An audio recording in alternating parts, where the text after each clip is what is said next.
The year is 1993. The internet, still in its infancy, is only 5 years old, and in an online chat forum, by happenstance or chance, John Young and Deborah Natosius meet.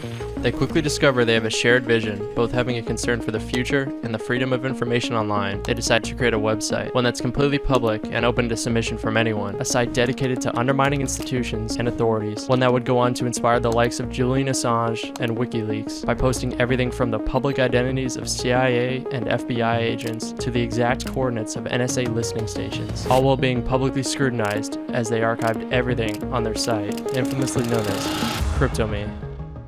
This was the start of one of the most infamous websites on the internet as we know it. Architects John Young and Deborah Natosius had a vision that transcended state boundaries, actively tipping the scale in favor of the people over the government. With information this dangerous, it should come as no surprise that many of the files and documents posted would go on to face legal challenges from governments and major corporations alike. One of these major corporations being Microsoft. In 2010, CryptoMe posted a document created by Microsoft that instructed the FBI on how to decode and interpret confidential data residing in their databases. When Microsoft learned of this, they filed a false copyright claim alleging that CryptoMe had published proprietary material online, which led to the website being shut down.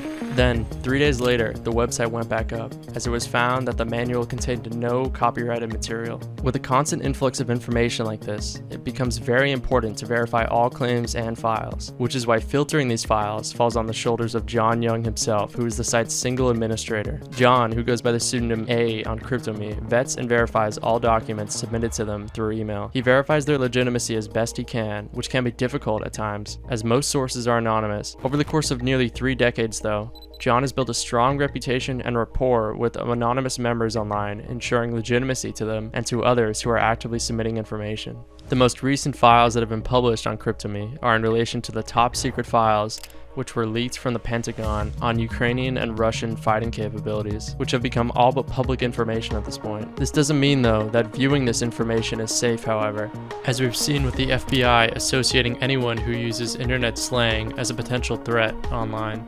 The safest means of viewing this information is through normal mail, believe it or not. CryptoMe knows this and offers this service with everything they've ever archived on DVD format to be mailed to you. The reason for this, John says, is because nothing online can be used for communication if you want privacy.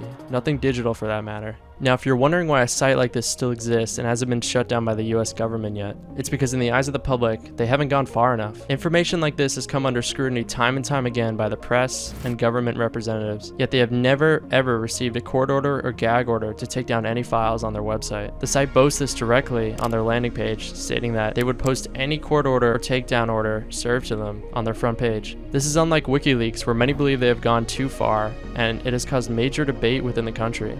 Enough for the US to take actionable measures against them and their founder, Julian Assange. While the majority of the site's principles and beliefs align with those on WikiLeaks and other sites releasing similar information, they aren't setting out to make major waves in public consciousness by releasing as much controversial information as possible. John cites this as a marketing strategy by these other websites. He says, "You can capitalize on the attention the controversy attracts. It's a strategy. Go too far, get noticed, monetize having gone too far, stop going too far, and repeat the process over and over."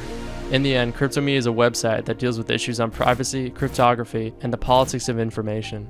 There have been and will always be more competitors or copycats to the original idea that is CryptoMe. Websites like this will always exist in one form or another, and this is a good thing as they help ensure a safe future and further secure freedom of the press. All right. John Young, I want to thank you for being with us. Visit John's site, Cryptome, CRYPTOME.org. on the internet. A straightforward release of documents by a man who doesn't make any money doing it. Thank you. You're welcome.